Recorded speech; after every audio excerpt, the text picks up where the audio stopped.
When I was young, I didn't really know what I was going to do when I got older. People kept asking me, but then eventually I thought that the idea of inventing things would be really cool.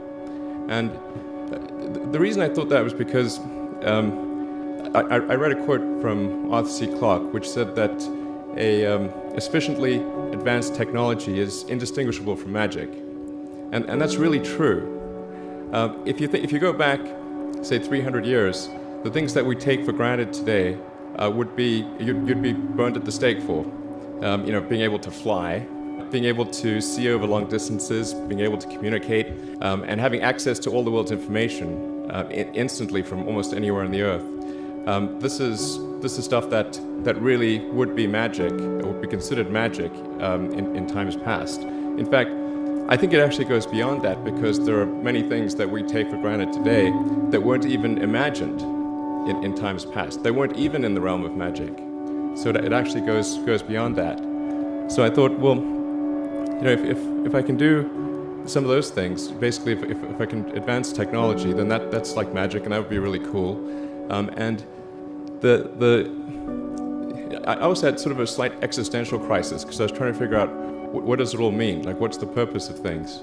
And I came to the conclusion that if we can advance the knowledge of the world, if we can do things that expand the scope and scale of consciousness, then we're better able to ask the right questions and become more enlightened, and that's really the only way forward.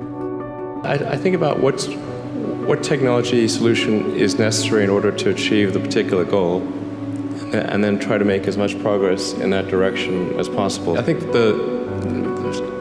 being a multi-planet species and being out there among the stars is important for the long-term survival of humanity. But then the part that I find personally most motivating is that it creates a sense of adventure, and it makes people excited about the future.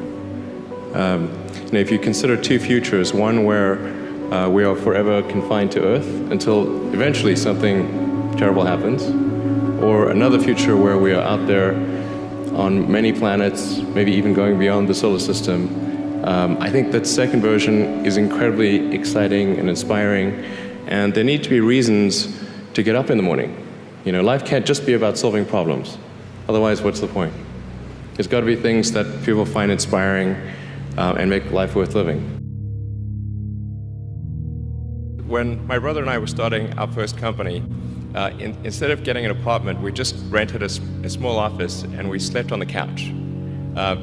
And we showered at the YMCA, and we're so hot up we had one computer, so the website was up during the day, and I was coding at night, 7 days a week, all the time. And I sort of briefly had a girlfriend in that period, and in order to be with me, she had to sleep in the office. So work hard, like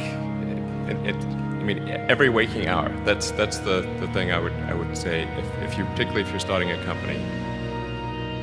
A natural human tendency is wishful thinking.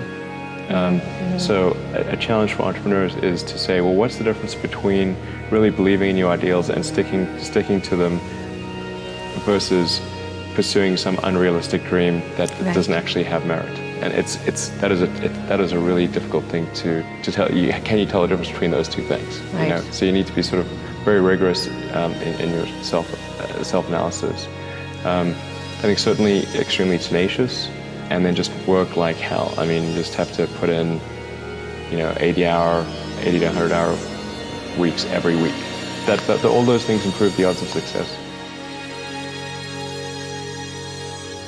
Or how do you think about making a decision when everyone tells you this is a crazy idea? Or where do you get the internal strength to do that?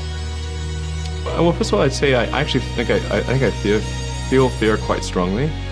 So it's not as though I just have the absence of fear. I feel it quite strongly.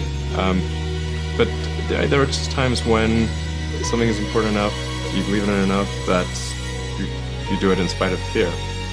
People shouldn't think, well, I feel fear about this, and therefore I shouldn't do it. It's normal to feel fear. So you just feel it and let the importance of it drive you to do it anyway?